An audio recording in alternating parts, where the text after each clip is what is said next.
Tota pulcra es Maria, tota pulcra es Maria, ora pro nobis. Intercede pro nobis, ad Dominum Iesum Christum.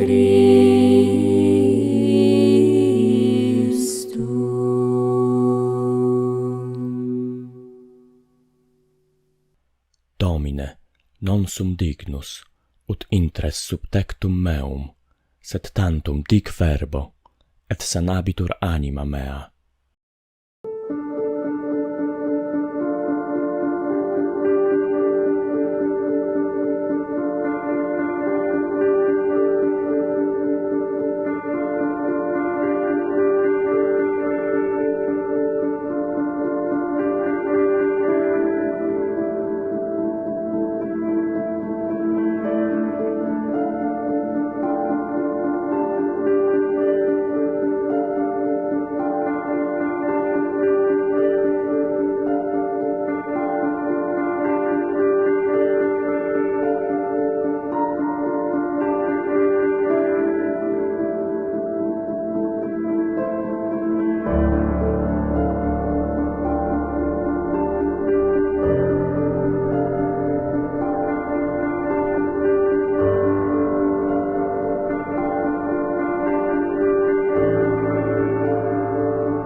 Nous attachons beaucoup d'importance au côté caché des choses. Trop de nos contemporains croient encore que ce qui se passe sur le devant de la scène suffit à les informer pleinement.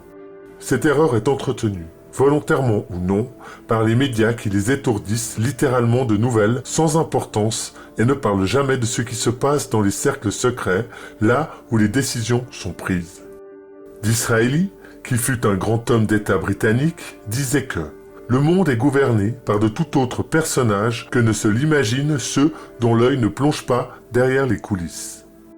L'expérience nous a montré que les apparences sont souvent trompeuses et qu'il faut déchiffrer les mystères qui entourent les actes de certains groupes et de certains hommes si l'on veut découvrir leurs desseins et déjouer leurs manigances. Notre site internet est consacré, entre autres, à la découverte de cette vérité cachée. Les loges des maçons et des martinistes, les réseaux des Carbonari, les arrière-loges consacrées au culte de Satan, ne sont plus seuls à organiser les conquêtes d'esprit et des cœurs, à détourner de leurs devoirs les hommes d'État et, trop souvent, les hommes d'Église. La Synarchie, la Trilatérale, le Bilderberg, le CFR américain, le siècle français et tant d'autres sociétés excessivement discrètes ont été découvertes, poursuivant le travail de sape de notre société occidentale entrepris dès avant le XVIIIe siècle par les Rose-Croix et les Illuminés. La science du bien, c'est la science du Christ, et la science du mal, c'est la science de l'Antéchrist. Une grande partie de l'Évangile est consacrée à nous révéler la personne de l'adversaire. Si nous ne possédons que l'une des deux sciences, nous sommes des docteurs borgnes. Jean Vaquier.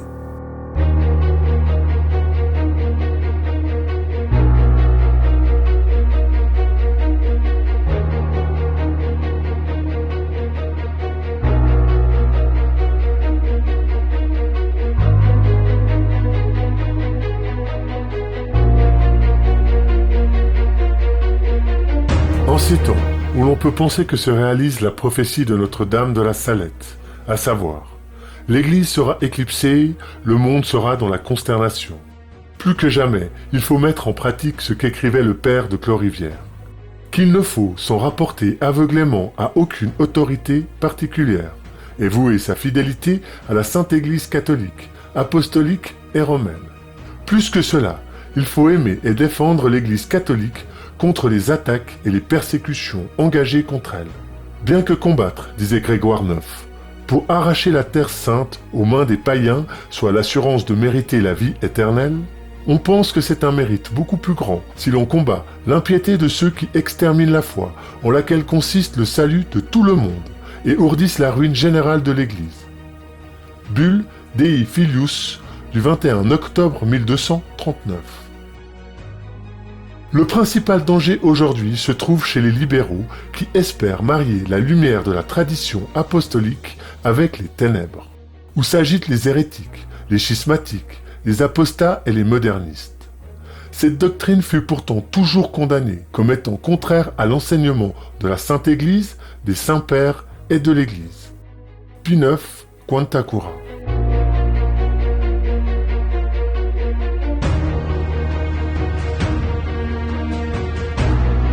La documentation réunie dans notre site internet devrait permettre, nous l'espérons, à nos amis d'affronter victorieusement l'offensive générale lancée contre l'Occident par les forces secrètes de la Révolution. Elle devrait être une arme qui aidera les nôtres à triompher d'elle.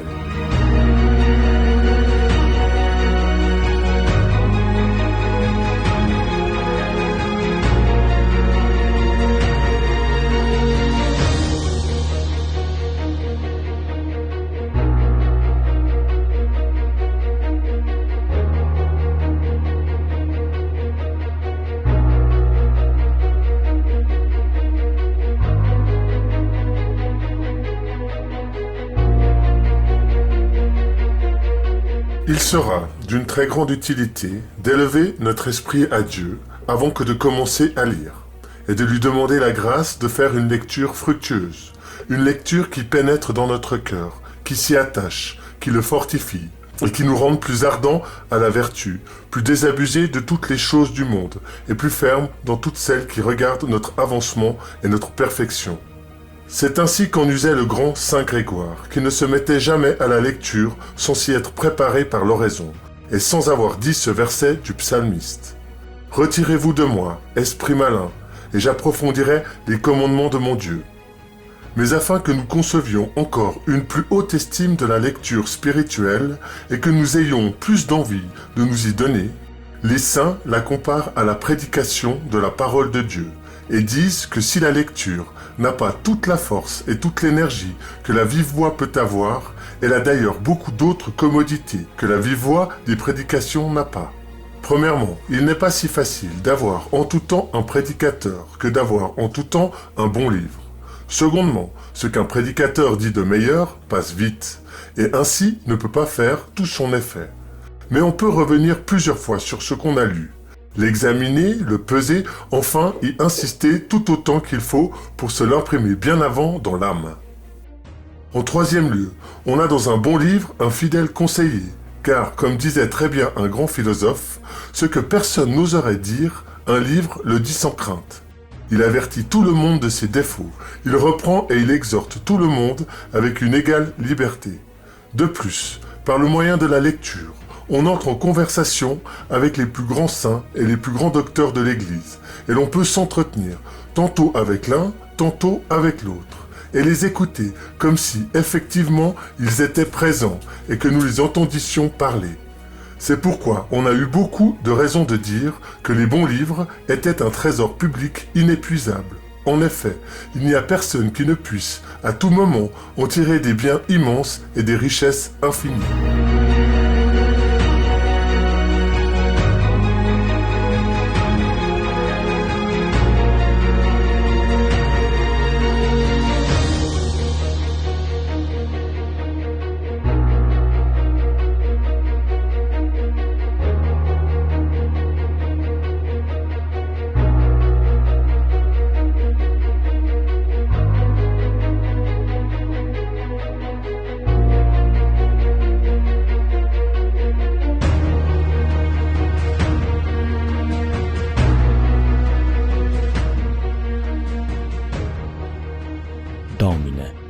non sum dignus, ut intres sub tectum meum, sed tantum dic fervo, et sanabitur anima mea.